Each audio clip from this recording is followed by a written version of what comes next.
Bueno, el tema que quería tocar es un poco atrevido, sí, pero sería la cultura woke e el postliberalismo, la respuesta de la doctrina social de la Iglesia.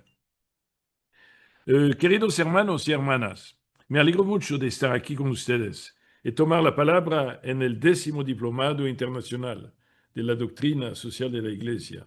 Hoy quiero hablar de este tema que a mí me parece muy actual, la cultura woke, el postliberalismo y la respuesta de la doctrina social de la Iglesia. Obviamente, siendo nuncio apostólico en Estados Unidos, yo pienso que estoy también en el centro de este argumento. Como introducción diría que durante las primeras décadas del siglo XXI, el debate intelectual, político, cultural en los Estados Unidos se ha visto marcado por la emergencia de dos principales ideologías que, aunque aparentemente opuestas, comparten una raíz común: la insatisfacción respecto al paradigma liberal heredado de la modernidad. Por un lado, la llamada cultura woke, ha puesto de relieve las insuficiencias del liberalismo clásico para atender a las heridas históricas de la esclavitud, del racismo estructural, de la discriminación de género y de las exclusiones sociales que perviven en la sociedad. Por otro, el movimiento denominado postliberal busca trascender el orden liberal, denunciando la insuficiencia del individualismo y el poder corrosivo de los mercados desregulados y proponiendo en cambio el proteccionismo económico como una revalorización de la comunidad, de la tradición y, en algunos casos, de un papel confesional de la religión en la vida pública.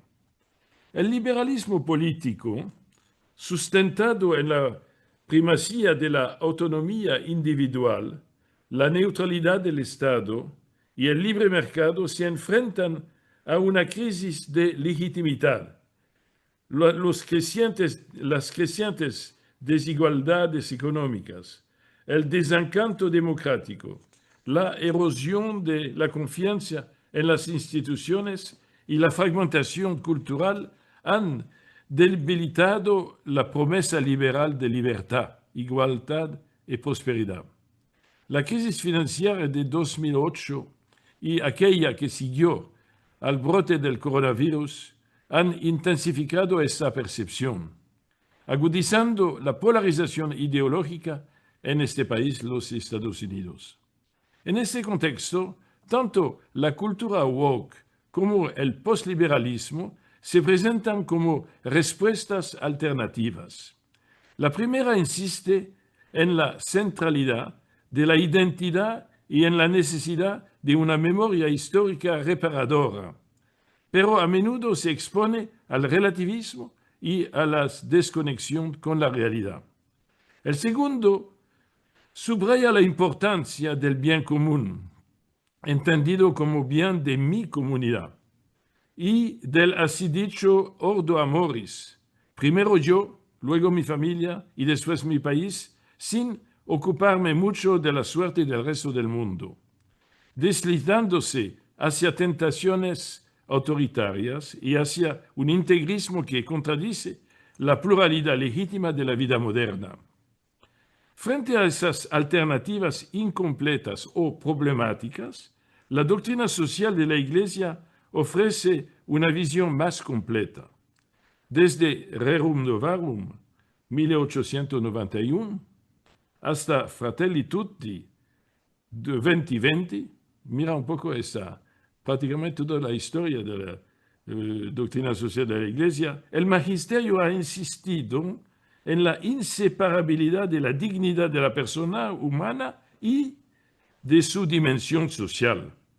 La Iglesia ha denunciado las falsas antropologías que reducen al ser humano a un consumidor, pero también ha advertido contra aquellas que diluyen la verdad universal en una multiplicidad irreconciliable de identidad.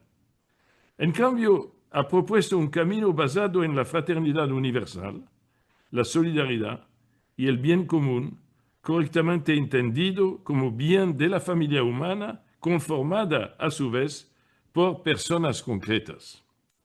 En 2018, en la encíclica, hay que reconocer poco conocida, Gaudete y Exultate, el capítulo 2, el Papa Francisco explicó que es importante alejarse de dos tentaciones: el gnosticismo, que no quiere mirar a la realidad, y también el pelagianismo, que piensa que nosotros nos ganamos el paraíso con nuestros esfuerzos y méritos.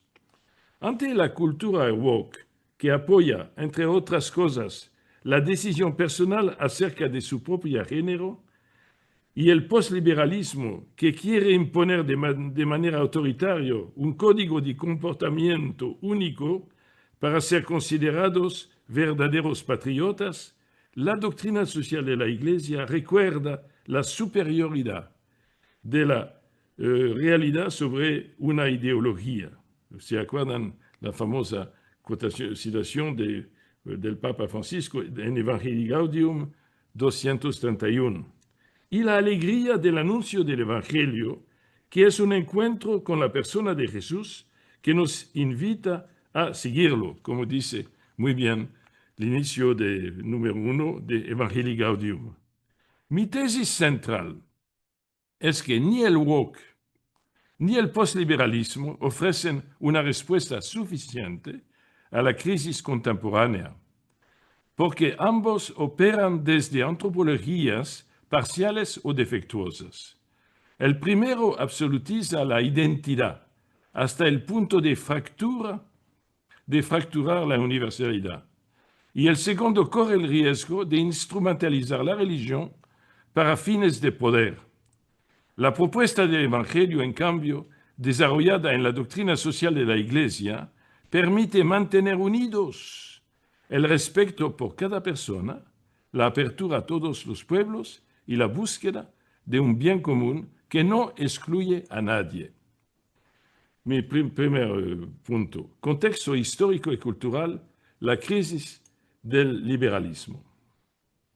Desde el siglo XIX, el liberalismo se erigió en Occidente como la cosmovisión dominante, articulando un proyecto político basado en tres pilares fundamentales: la centralidad de la autonomía individual, la limitación del poder estatal y la organización de la vida económica a través del mercado.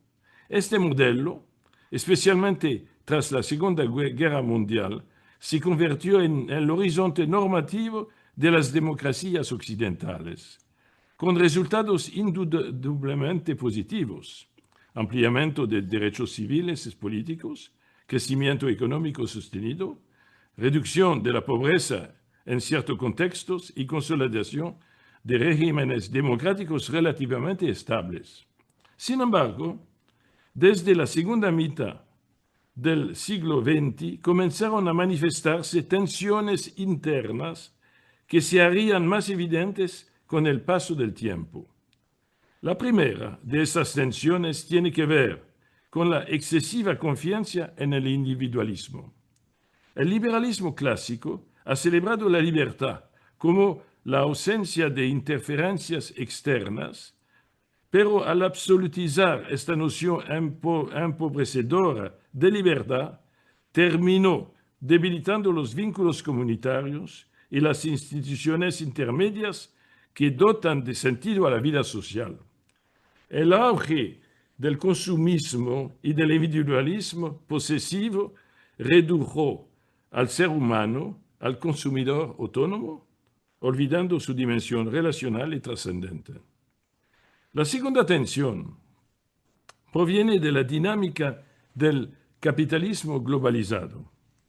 La exaltación del libre mercado, especialmente en su versión neoliberal, condujo a una creciente desigualdad, a la precarización del trabajo y a la mercantilización de esferas de la vida humana que deberían estar protegidas de la lógica del beneficio.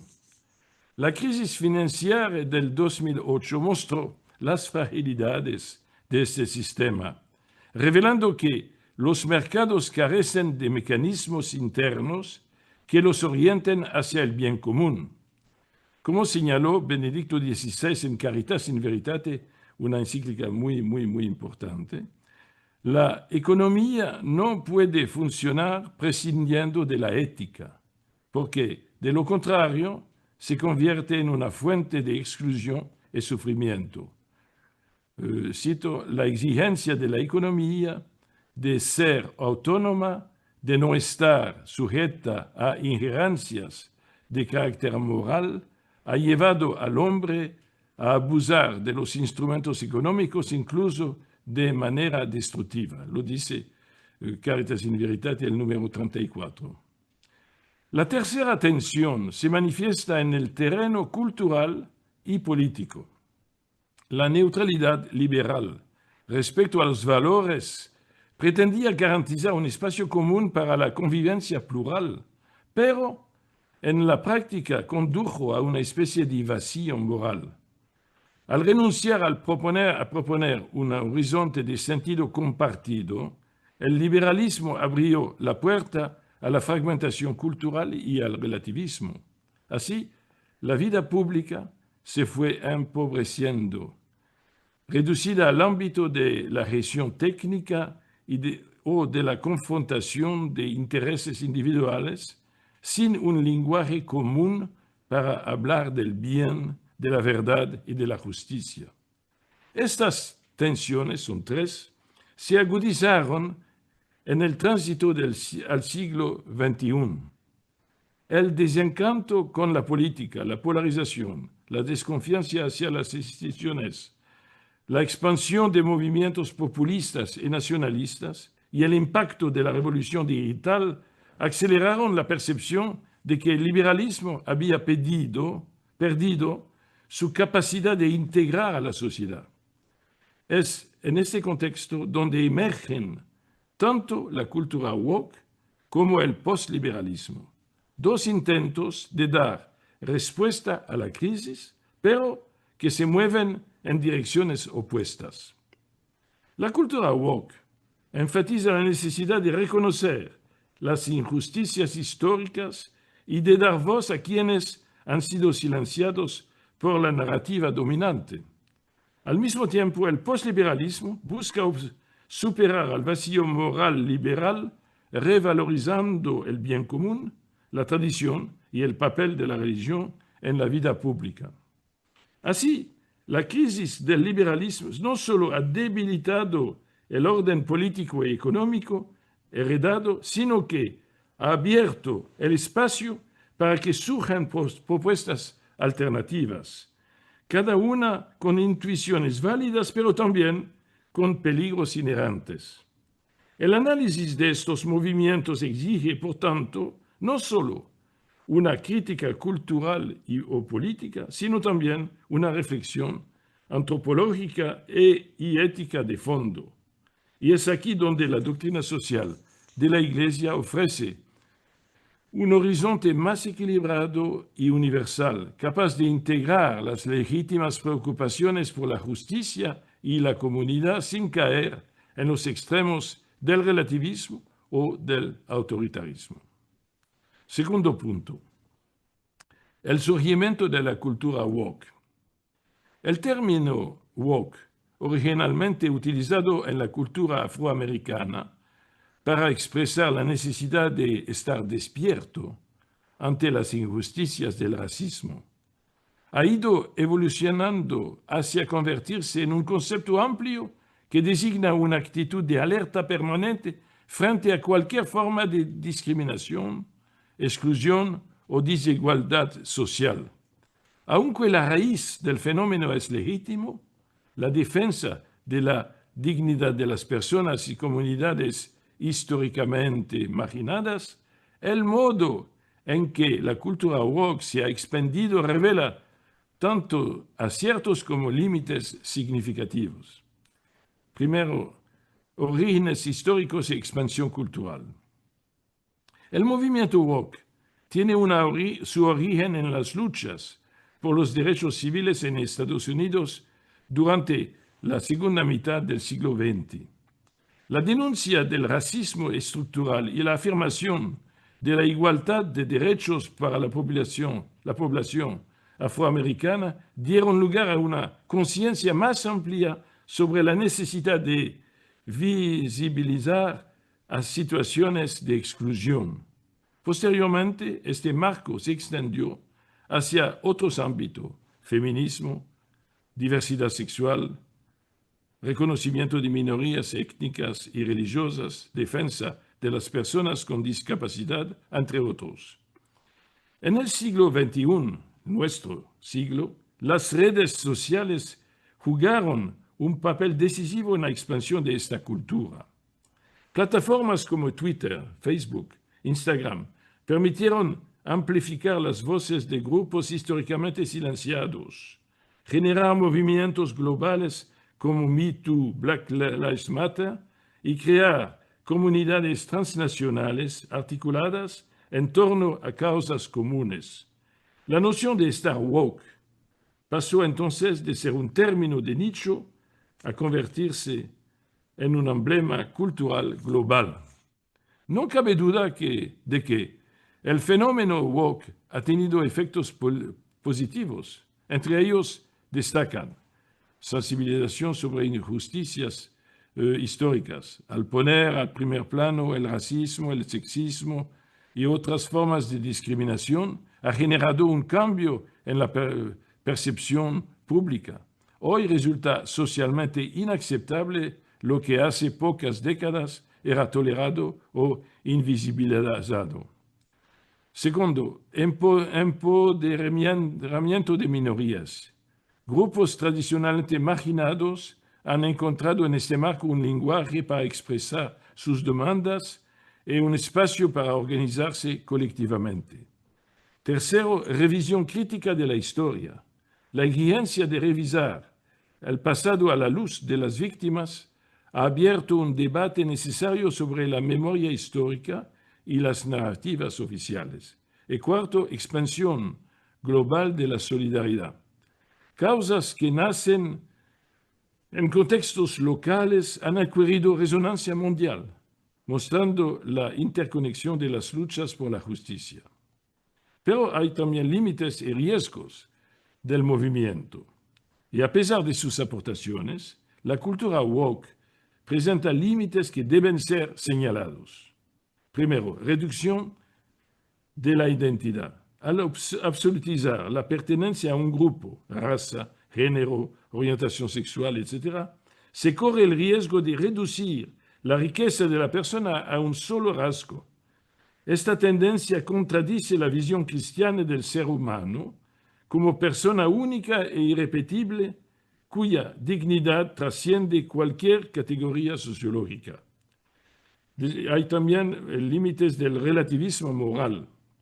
En la medida en que cada grupo reclama su verdad y su propio relato, se dificulta la posibilidad de un horizonte ético compartido. La noción de verdad objetiva se diluye en una pluralidad de perspectivas irreconciliables. Hay también el fenómeno de la cancel culture.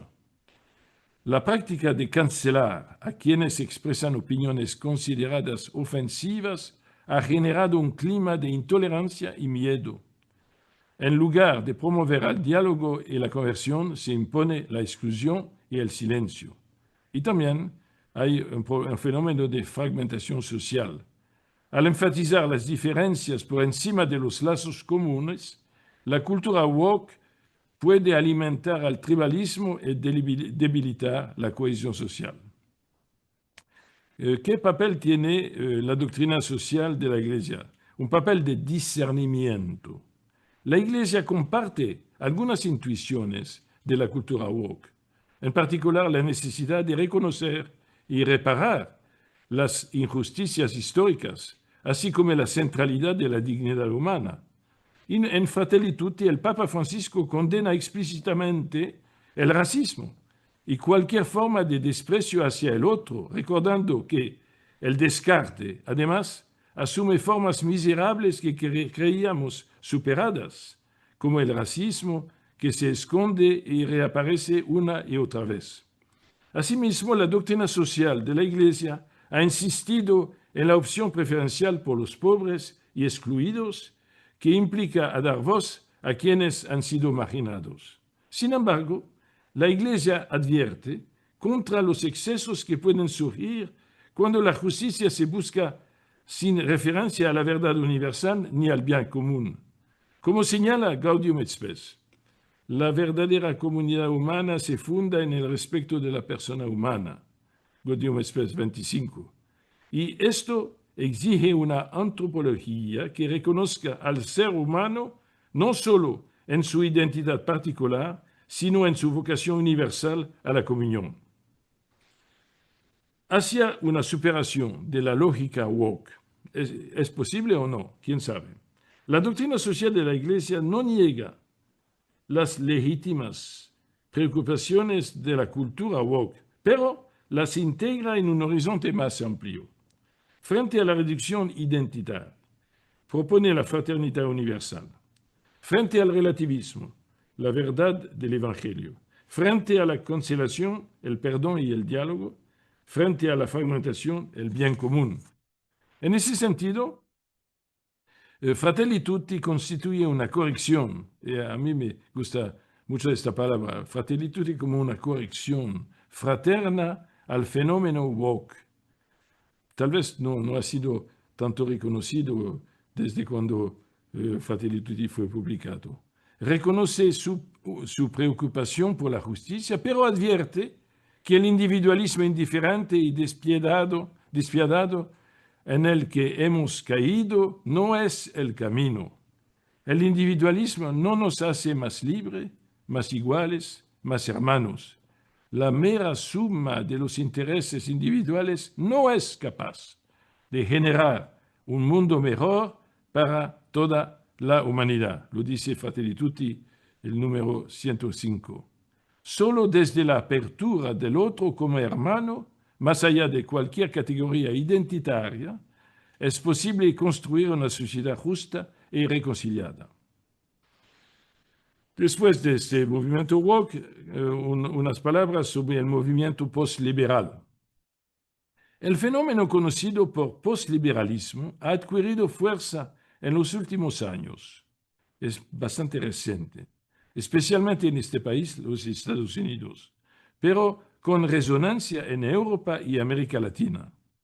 Se trata de una corriente intelectual y política que surge de la convicción de que el liberalismo no solo atraviesa una crisis coyuntural, sino que está agotado como proyecto civilizatorio. Desde esta perspectiva, la modernidad liberal ha fracasado porque, al basarse en una antropología individualista y en una concepción reductiva de la libertad, ha minado los fundamentos mismos de la vida comunitaria, del orden político estable y del florecimiento humano integral. ¿Cuáles son las propuestas del postliberalismo? Autores como, hay muchos autores, vale la pena también de entrar en un estudio de estos autores.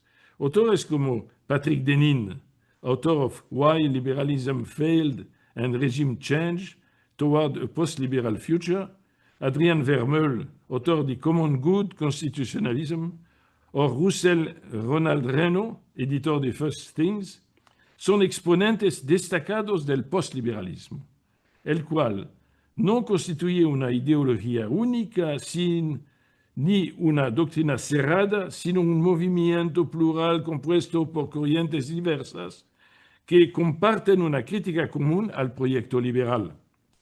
Según los postliberales, el liberalismo ha llegado al límite de su propia lógica, produciendo múltiples formas de fracaso político por generar sociedades paralizadas y fragmentadas, económico por incrementar la desigualdad y concentrar la riqueza en pocas manos, moral por erosionar los valores tradicionales que sustentaron la civilización occidental. aunque provienen de tradiciones distintas, conservadora, socialista, comunitarista y republicana, los postliberales comparten varias críticas al sistema actual. Rechazan el estatalismo, el consumismo, la neutralidad supuesta del Estado, la división rígida entre izquierda y derecha y la concepción puramente negativa de la libertad. En cambio, promueven principios como el bien común, la subsidiariedad, la virtud cívica y la reconstrucción de una economía más comunitaria, organizada a través de corporaciones y redes locales. En su análisis, la izquierda occidental ha dado prioridad a políticas de emancipación individual sobre aquellas de solidaridad, mientras que la derecha occidental se ha centrado en el individuo, debilitando el sentido comunitario. También critican los efectos de la globalización, que ha destabilizado a la clase media y a las comunidades suburbanas, debilitando la cohesión social. Inspirándonos en Adrian Pabst, autor de Post-Liberal Politics, The Coming Era of Renewal, un libro publicado en 2021, podríamos identificar tres grandes corrientes internas del postliberalismo. Nacional-conservadores, conservadores en lo social pero liberales en el económico. Integristas religiosos, combinan una economía postliberal con un Estado-nación en que la religión juega un papel central. Y comunitaristas, pluralistas, defienden una visión personalista y comunitaria. Un elemento común de los tres corrientes es su rechazo al individualismo extremo y a la proliferación de derechos individuales, concebidos como créditos que, según ellos, fragmentan la sociedad, erosionan la identidad colectiva, aumentan las desigualdades y favorecen la disolución de los estados bajo la presión de la globalización. Exceptuando a los nacionales conservadores, los postliberales defienden un rol más activo del Estado en la economía, en contraposición al libre mercado. Consideran que el liberalismo ha producido un modelo de Estado-mercado donde las relaciones humanas se reducen a transacciones monetarias y la economía se desconecta de la vida social. En el ámbito social proponen restaurar a la familia tradicional como base de la sociedad, lo que se traduce en una oposición explícita al matrimonio igualitario, a la teoría del género y al aborto, defendidos por la cultura woke. Ven el avance de los derechos LGBTQIA+, como un reflejo de la influencia de las élites liberales. Finalmente, algunos autores plantean la estrategia de replegarse en pequeñas comunidades como espacio de resistencia cultural con la intención de recristianizar a Occidente desde la base. Su crítica al liberalismo es profunda y lo acusan de haber instaurado un totalitarismo blando que se impone de manera sutil a través de las instituciones y de la cultura dominante. En síntesis, los postliberales han articulado diversas propuestas. Primera, recuperación del bien común como principio rector. El Estado debería dejar de ser neutral y asumir un papel activo en la promoción de una concepción sustantiva del bien común, entendido como el bien de la comunidad nacional. Segundo, revalorización de la ley natural y de la virtud. La política no puede limitarse a la gestión de intereses, sino que debe orientar la vida social hacia la realización de la naturaleza humana y al cultivo de las virtudes cívicas o morales. Tercero, fortalecimiento de la comunidad y de la tradición. Frente a la disolución de los vínculos sociales, el postliberalismo subraya la centralidad de la familia, la comunidad local y la transmisión de valores tradicionales. Y cuarto, reintegración de la religión en la esfera pública. se reivindica el papel del cristianismo y en particular del catolicismo como fundamento cultural y moral indispensable para la vida social y política. En algunos casos, estas propuestas se traducen en visiones políticas cercanas al integrismo, que plantean la necesidad de que el Estado reconozca formalmente la primacía de la fe católica y subordine las leyes civiles a los principios de la ley divina.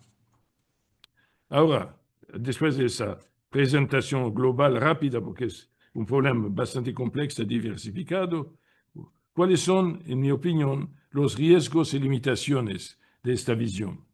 Aunque el postliberalismo acierta en señalar las carencias del liberalismo contemporáneo, sus propuestas presentan varios riesgos. Primero, tentación autoritaria. Al querer reemplazar la neutralidad liberal por un orden político explícitamente confesional, se corre el riesgo de imponer la fe en lugar de proponerla, vulnerando la libertad religiosa y la legítima autonomía de la esfera pública. Y eso fue un tema al cual el Papa Francisco fue muy sensible durante todo su pontificado. Segundo, idealización del pasado. Algunos discursos postliberales, como Rob Dreher, en su libro The Benedict Option, A Strategy for Christians in a Post-Christian Nation, 2017, o Edmund Wallstein, en su libro Integralism and the Common Good, 2022, tienden a idealizar la cristiandad medieval como modelo sin reconocer suficientemente los desafíos del pluralismo contemporáneo ni las lecciones aprendidas en materia de derechos humanos. El tercer riesgo y limitación es ambigüedad del bien común. Al hablar de bien común, eso me parece un punto muy importante, no siempre queda claro si se entiende como el conjunto de condiciones que permiten al florecimiento de todos, como siempre lo dijo el Papa Francisco, o como un proyecto ideológico definido por un grupo dominante. Hay este peligro. Esta ambigüedad puede llevar a exclusiones o instrumentalizaciones. El cuarto riesgo, el riesgo, lo vemos todos los días, riesgo de polarización. Al presentar como alternativa frontal al liberalismo, el postliberalismo puede contribuir a la polarización ideológica en lugar de tender puentes en sociedades ya fragmentadas. Estos cuatro riesgos y limitaciones fueron desarrollados muy fuertemente durante todo el pontificado del Papa Francisco. ¿Cuál va a ser el discernimiento eclesial de frente a tal situación, como lo hemos visto de frente a la cultura woke? La doctrina social de la Iglesia comparte algunas preocupaciones del postliberalismo, crítica del individualismo, denuncia las injusticias del mercado desregulado, subraya la centralidad del bien común, en el sentido de búsqueda del bien para la familia de todos los pueblos, y reivindica la dimensión comunitaria del ser humano. Sin embargo, la Iglesia Católica no puede avalar un retorno a modelos de cristiandad que confundan lo espiritual y lo temporal. Como recuerda el Concilio Vaticano II en Gaudium et Spes 36, la comunidad política y la Iglesia son autónomas y cada una es competente en su propio ámbito, aunque deben cooperar en la promoción del bien de las personas. La verdadera aportación de la Iglesia Católica no consiste en imponer un orden político concreto, sino en iluminar la vida social y orientar las estructuras hacia la justicia, la solidaridad, la fraternidad, ofreciendo el Evangelio en una lógica de diálogo y encuentro con el mundo actual, con sus lenguajes y referentes culturales. En ese sentido, Fratelli Tutti constituye una corrección al postliberalismo. Reconoce la necesidad de superar el liberalismo individualista, pero también advierte contra el nacionalismo excluyente y el autoritarismo. El Papa Francisco nos llama a construir una amistad social. El tema de la amistad social es muy importante en Fratelli Tutti, que no excluya a nadie y que reconozca la dignidad de todos, independientemente de su credo o pertenencia cultural. 5 puntos de esta exposición. Antropología cristiana frente a las falsas antropologías. En el trasfondo tanto de la cultura woke como del postliberalismo encontramos lo que la doctrina social de la Iglesia identifica como antropologías defectuosas. Dicho de otro modo, detrás de los debates culturales y políticos subyacen concepciones parciales o erradas de lo que significa ser humano. La Iglesia insiste en que toda propuesta social, política y económica debe fundarse en una comprensión adecuada de la persona, creada a imagen de Dios, dotada de dignidad inviolable y llamada a la comunión. El individualismo liberal. El liberalismo, en su forma clásica y neoliberal, ha promovido una visión del ser humano como individuo autónomo, definido principalmente por su capacidad de elección. El ideal de la libertad negativa, entendida como ausencia de coacción, ha conducido a una reducción del ser humano a consumidor de bienes y servicios. Esta antropología desemboca en el homo económicos, que toma decisiones guiado por el interés propio y la consecuente búsqueda de la maximización del lucro. La Iglesia ha criticado reiteradamente esta visión reductiva. Ya en 40° año 1931, Pío XI advertía que, cito, «más la libre concurrencia, aun cuando dentro de ciertos límites es justa e indudablemente beneficiosa, no puede en modo alguno regir la economía como quedó demostrado hasta la sociedad por la experiencia una vez que entraron en juego los principios del funesto individualismo». Benedicto XVI, en Caritas in Veritate, subrayó que sin el principio de gratuidad, de don, la economía se convierte en deshumanizante. Y el Papa Francisco, en Evangelii Gaudium, denunció la idolatría del dinero y de la exclusión. Eso era el individualismo liberal. Segundo, el relativismo identitario. La cultura woke, por su parte, ofrece otra antropología problemática, la reducción de la persona a una identidad particular. Ser humano significaría pertenecer a un grupo definido por características como raza, género, orientación sexual o religión. Esta visión responde legítimamente a la necesidad de reconocer historias de opresión, pero corre el riesgo de absolutizar la diferencia y de negar la realidad y la dimensión universal de la dignidad humana. Desde la perspectiva cristiana, la persona no puede ser reducida a una identidad parcial, porque su valor no depende de las categorías sociales, sino de su condición de hijo de Dios. Por tanto, el cristianismo sostiene que toda identidad encuentra su plenitud en la comunión. Tercero, el comunitarismo autoritario. El postliberalismo, en sus versiones más radicales, corre el riesgo de sustituir el individualismo liberal por un comunitarismo autoritario. En este marco, la persona se define casi exclusivamente por su pertenencia a una comunidad cultural o religiosa, y su libertad se subordina al proyecto colectivo. Aunque se busca recuperar el bien común, existe el peligro de que la comunidad sea concebida de modo excluyente, como un nosotros que se afirma negando a los otros. La Iglesia reconoce la importancia de la comunidad, pero advierte que ésta debe estar siempre al servicio de la persona.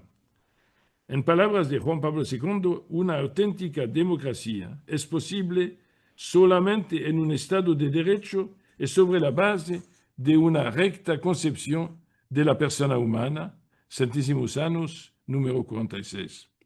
Por ello, el bien común no puede entenderse como una totalidad que aplasta al individuo, sino como un horizonte que permite la realización de todos y de cada uno. Cuarto, la antropología cristiana del don y la comunión. Frente a estas antropologías reduccionistas, me parece que la palabra reduccionista es muy importante, la propuesta cristiana se articula en torno a tres ejes fundamentales. Primero, la dignidad inalienable de la persona. Cada ser humano creado a imagen de Dios posee un valor absoluto que no depende de su utilidad económica ni de su pertenencia a un grupo. Segundo, la relacionalidad constitutiva.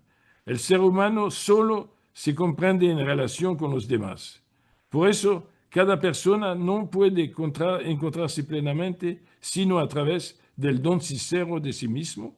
Y tercero, la vocación universal a la comunión. Todas las personas están llamadas a formar una única familia de Dios. Esto excluye tanto el individualismo como el tribalismo. ¿Cuáles son las consecuencias prácticas de este discernimiento? Esta antropología cristiana tiene consecuencias concretas. En el ámbito económico, exige estructuras que respeten la dignidad de cada trabajador y que promueven la solidaridad. En el ámbito cultural, llama a superar las divisiones identitarias y a reconocer la riqueza de la diversidad en la unidad. Y tercero, en el ámbito político, demanda instituciones que garanticen la libertad y la participación, evitando tanto la fragmentación como el autoritarismo. En definitiva, la antropología cristiana ofrece un criterio de discernimiento frente a las antropologías reductivas del liberalismo, del woke y del postliberalismo. Solo reconociendo al ser humano como persona dotada de dignidad, relacionalidad y vocación a la comunión, es posible construir un orden social justo y humano. Entonces, ahí se encuentra toda la tarea que nosotros cristianos tenemos para poder reflexionar y actuar en una sociedad compleja. Séptimo punto, el bien común. Riqueza y ambigüedad del concepto. También porque este concepto está ahora utilizado y hasta manipulado por muchos, especialmente en el contexto de la discusión del postliberalismo. El concepto del bien común es central en la tradición cristiana y en la doctrina social de la Iglesia. El magisterio lo ha presentado como criterio fundamental de discernimiento en la vida social, política y económica.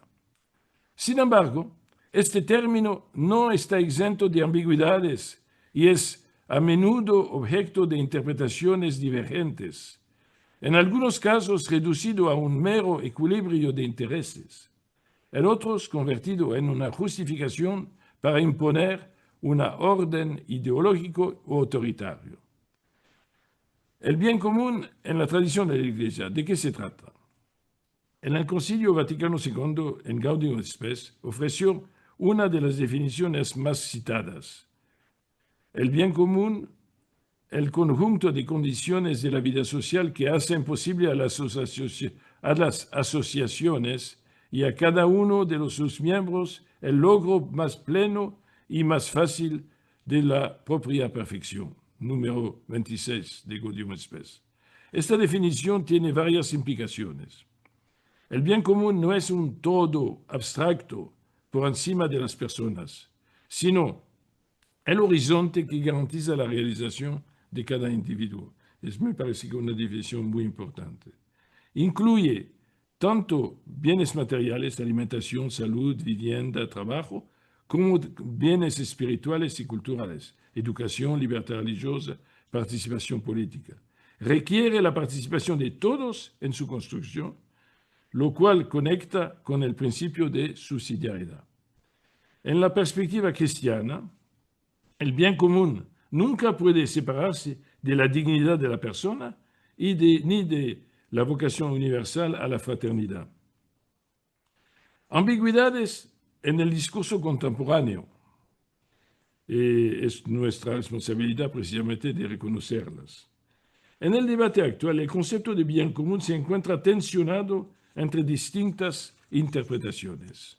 En el liberalismo, tiende a entenderse como la suma de los bienes individuales. El bien común se reduce a garantizar la coexistencia pacífica y la maximización de intereses privados mediante el mercado y el contrato social. Esta visión olvida la dimensión trascendente y comunitaria del ser humano. En la cultura woke, el bien común tiende a fragmentarse en una multiplicidad de bienes particulares vinculados a identidades específicas. El horizonte universal se disuelve en reivindicaciones parciales que, aunque legítimas, terminan en conflicto permanente entre sí. En el postliberalismo, el bien común puede entenderse como un proyecto sustantivo impuesto desde arriba para una comunidad nacional o una parte de la sociedad. En lugar de servir a todos, se convierte en justificación para excluir a quienes no comparten la misma visión. En los tres casos aparece la ambigüedad. El liberalismo lo diluye, el woke lo fragmenta, el postliberalismo lo instrumentaliza. La visión del bien común en la doctrina social de la Iglesia. La doctrina social de la Iglesia propone un concepto de bien común que supera estas limitaciones. Universalidad. El bien común pertenece a todos y cada uno, sin exclusiones. No es la imposición de la mayoría ni el privilegio de unos pocos. Segundo, dimensión trascendente. El bien común no se agota en lo material. Incluye la apertura a Dios y la dimensión espiritual del ser humano. Tercero, participación y subsidiariedad. La construcción del bien común requiere la implicación de todos los actores sociales, desde las comunidades locales hasta las instituciones globales.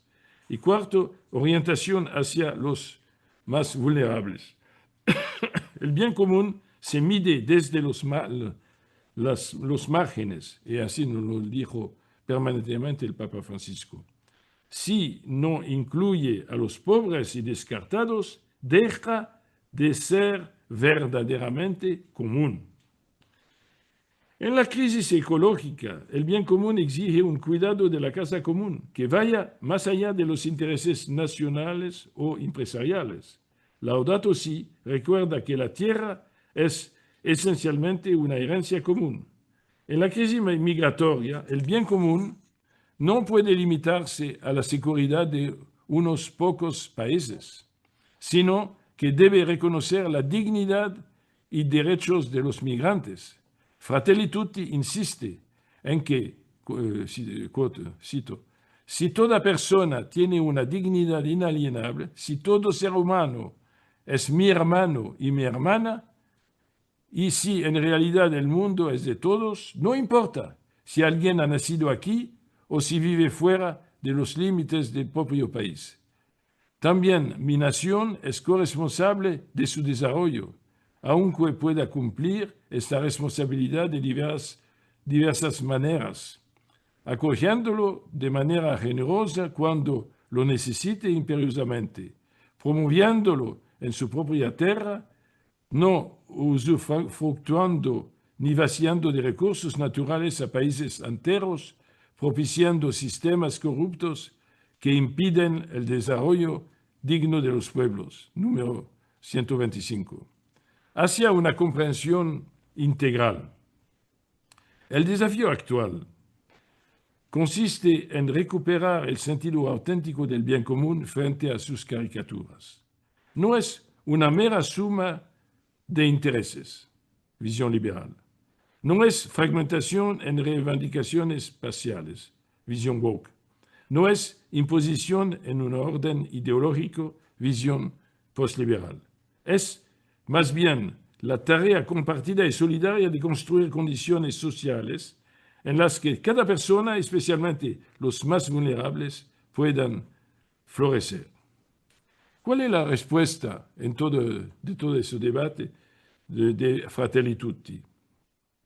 En el amplio panorama de la doctrina social de la Iglesia, la encíclica Fratelli Tutti 2020 del Papa Francisco constituye una respuesta particularmente lúcida a los desafíos que plantean la cultura woke y el postliberalismo, que lamentablemente son también las raíces de la polarización en nuestras comunidades católicas entre ultraprogresistas y ultraconservadores. Frente a estas alternativas parciales, Fratelli Tutti propone un horizonte universal de fraternidad y de amistad social.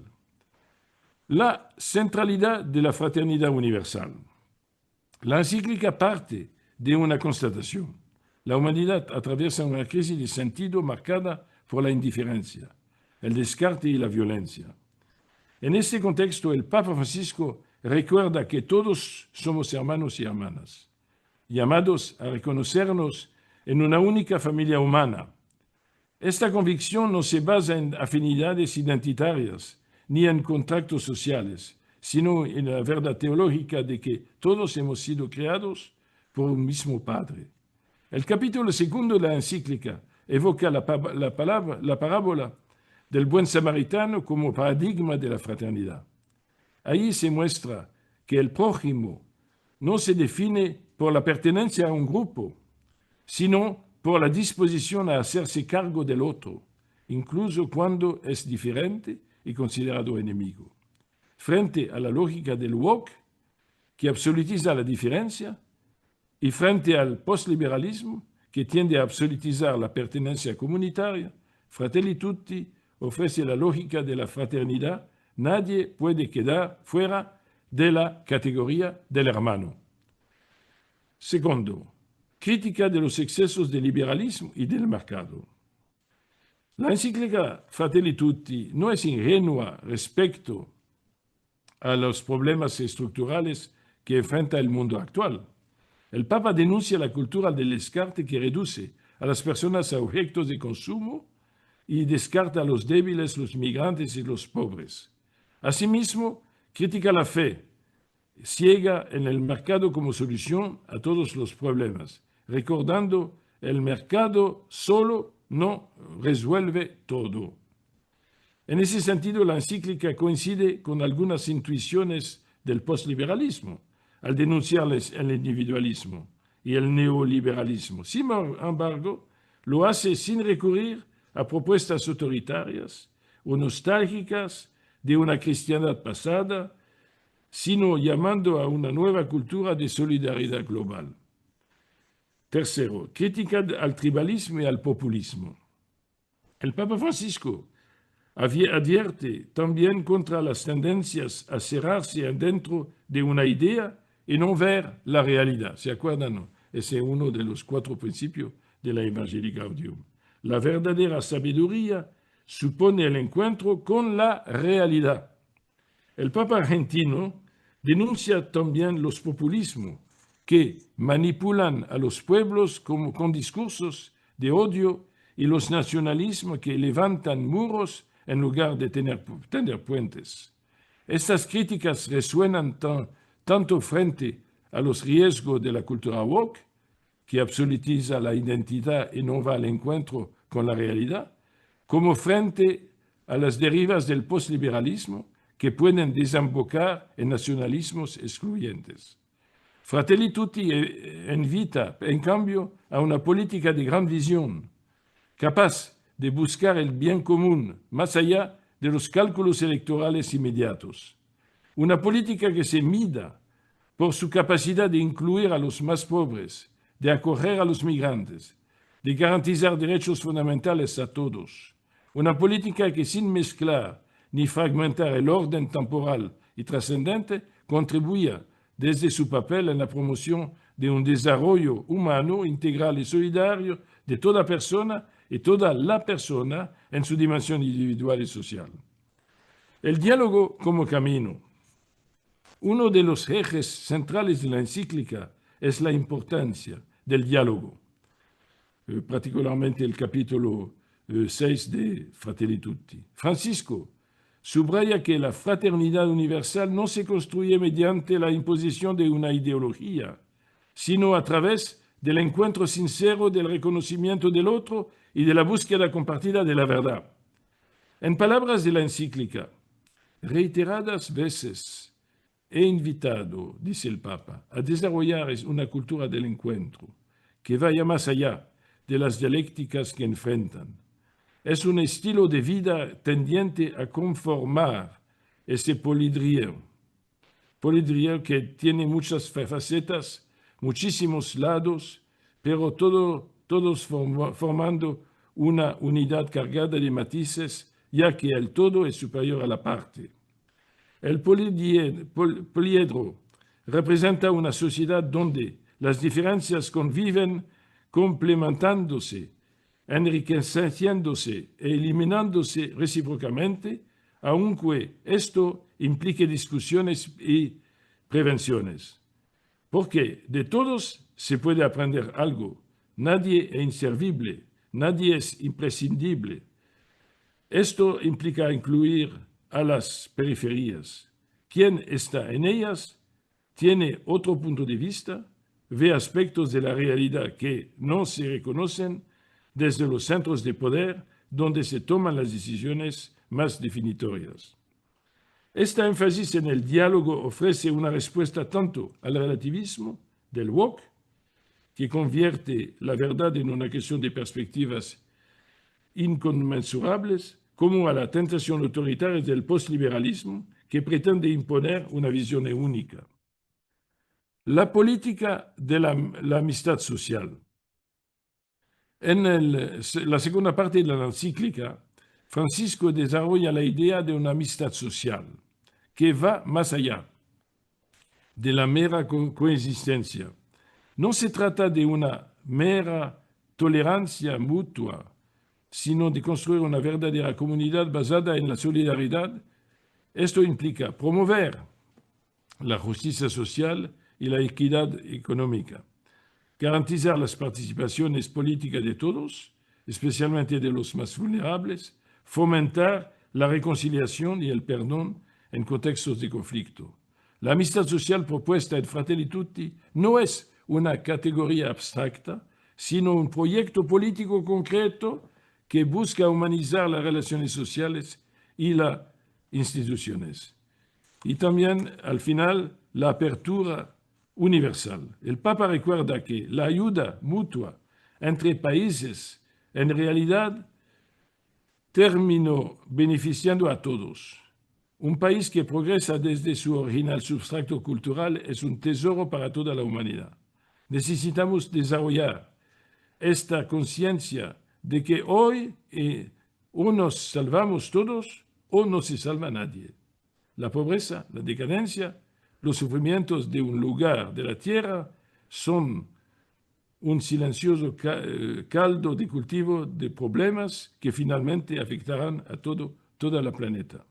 Finalmente, Fratelli Tutti capítulos 7 y 8, la encíclica insiste en que la fraternidad no puede limitarse a las fronteras nacionales ni a los círculos culturales de pertenencia.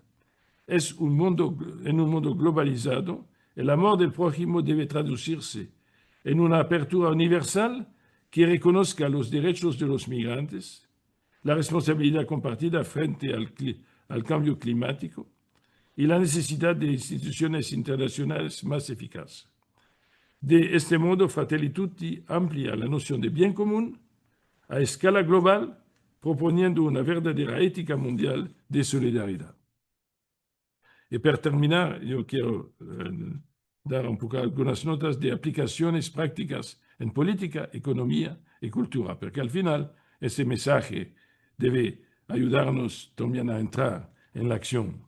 La doctrina social de la Iglesia, y de manera particular Fratelli Tutti, no se limita a ofrecer principios abstractos, se orienta siempre a la praxis encarnada en la realidad.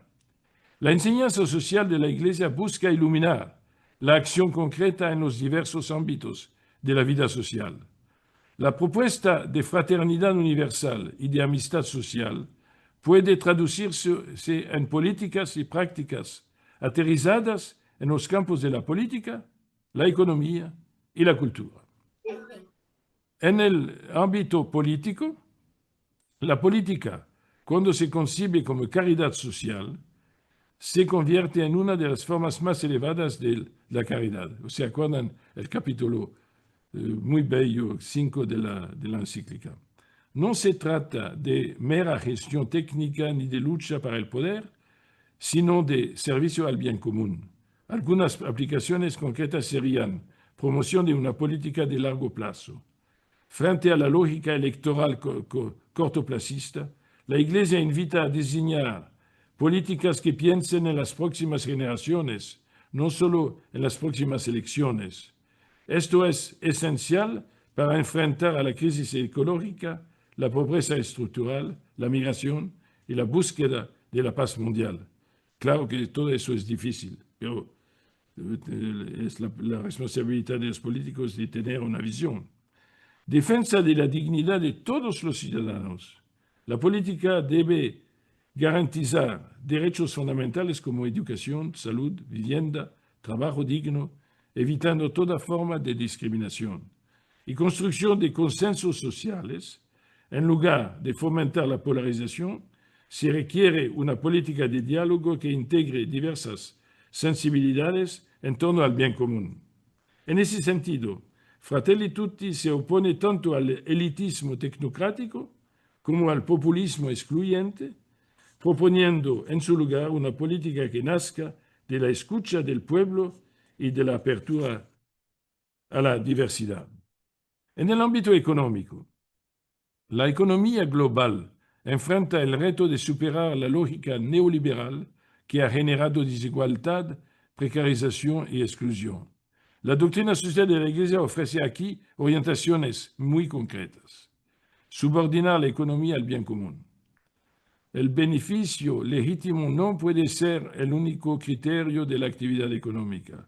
Esto lo sabemos. Por eso, la economía necesita integrar la lógica del don y de la gratuidad. Promover el trabajo digno.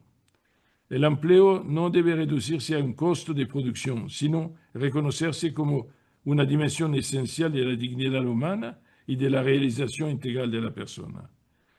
Tercero, impulsar la economía social y solidaria, cooperativas, mutualidades y otras formas asociativas son caminos concretos para poner en práctica la solidaridad. Es injusto un sistema donde un pequeño grupo de gente es dueño de la producción y distribución de los bienes y los servicios, buscando en cada uno de sus decisiones la maximización del lucro por encima del bienestar de los trabajadores.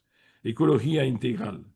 La producción y el consumo deben tener en cuenta no solo el beneficio inmediato, sino también el cuidado de la casa común y el futuro de las próximas generaciones. Ahí se nota como Fratelli Tutti es un poco retoma un poco los grandes temas de la doctrina social de la Iglesia, pero con una actualización. Y en el ámbito cultural, la crisis del liberalismo, la fragmentación del woke y la tentación autoritaria del postliberalismo son, en el fondo, expresiones de una crisis cultural. La propuesta de la Iglesia implica una renovación cultural basada en la fraternidad. Algunas aplicaciones serían superar el relativismo y el populismo.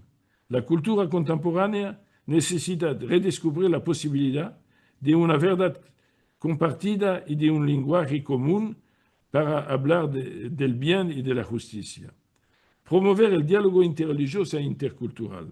Nuestra Etate y Fratelli Tutti coinciden en que la paz se construye mediante el encuentro sincero entre culturas y religiones. El Papa León XIV lo dice permanentemente. Revalorizar la memoria histórica en clave reconciliadoras frente a la cancelación y la manipulación ideológica de la historia. La Iglesia propone una memoria que reconozca el dolor de las víctimas, pero que abra caminos de perdón y de reconciliación. Y educar para la fraternidad. La escuela, la universidad y los varios cursos de formación deberían formar no solo en competencias técnicas, sino en virtudes cívicas y en la apertura del otro. La traducción práctica de la doctrina social de la Iglesia consiste, en definitiva, en vivir la fraternidad universal en todas las dimensiones de la vida social. Esto implica una política concebida como servicio, una economía al servicio del hombre y una cultura del encuentro. Así, la visión de Fratelli Tutti se convierte en un proyecto concreto para transformar el mundo contemporáneo, evitando tanto las trampas del relativismo identitario como la del autoritarismo comunitarista. Conclusión. Fraternidad universal como alternativas católicas. La cultura woke y el postliberalismo, aunque surgen como respuesta a la crisis del liberalismo contemporáneo, no logran ofrecer soluciones adecuadas y duraderas. La primera, al absolutizar la identidad, corre el riesgo de fragmentar la sociedad en tribus irreconciliables, cancelando el horizonte de universalidad y del diálogo. El segundo, al buscar reemplazar la neutralidad liberal con un orden confesional o comunitarista, corre el peligro de caer en autoritarismo y de instrumentalizar la fe con fines políticos. Ambos, en el fondo, revelan la incapacidad de las ideologías para responder plenamente a las preguntas fundamentales sobre el ser humano, la justicia y la convivencia. La doctrina social de la Iglesia, en cambio, ofrece una visión más amplia y equilibrada. El magisterio pontificio insiste en dos verdades inseparables. La vida humana es sagrada y la vida humana es social. De estas dos certezas fundamentales se derivan los principios de la dignidad de la persona, la solidaridad, la subsidiariedad y el bien común, como también recordando el Papa León XIV en sus homilías y discursos en sus primeros meses de pontificado. Esos principios de la doctrina social de la Iglesia permiten superar las faltas antropologías tanto del liberalismo individualista como de los extremos identitarios y autoritarios. Fratelli Tutti sintetiza este camino al proponer la fraternidad universal y la amistad social como respuesta del mundo fragmentado de hoy. Frente a la idolatría del mercado, denuncia la cultura del descarte y reclama una economía que ponga en el centro a los pobres y vulnerables. Frente al relativismo del woke, recuerda que todos somos hermanos sin excepción. Frente a la tentación autoritaria del postliberalismo, insiste en que la política debe ser caridad social y servicio del bien común, no imposición ideológica. La fraternidad universal no es un ideal abstracto, sino una vocación concreta que se traduce en políticas inclusivas, en economías solidarias y en culturas del encuentro. Fe es la alternativa católica frente a las insuficiencias del liberalismo y de sus críticos contemporáneos. Es, en última instancia, la vía que corresponde a la verdad profunda del ser humano, creado a imagen de Dios, llamado al don de sí y destinado a la comunión eterna. Como recuerda el Papa Francisco, soñemos como una única humanidad, como caminantes de la misma carne humana, como hijos de esta misma tierra que nos cobija a todos, cada uno con la riqueza de su fe, de sus convicciones, cada uno con su propia voz, todos hermanos. Esta es una propuesta que la Iglesia ofrece a los seres humanos de hoy. Por ello, no es una ideología más en la arena política, sino una invitación a redescubrir lo que nos une en lo más profundo para construir juntos un mundo en el que nadie quede descartado, un mundo donde el bien común se viva como realidad concreta y compartida y donde la fraternidad universal sea el horizonte que guíe nuestras acciones y existencias. Muchas gracias.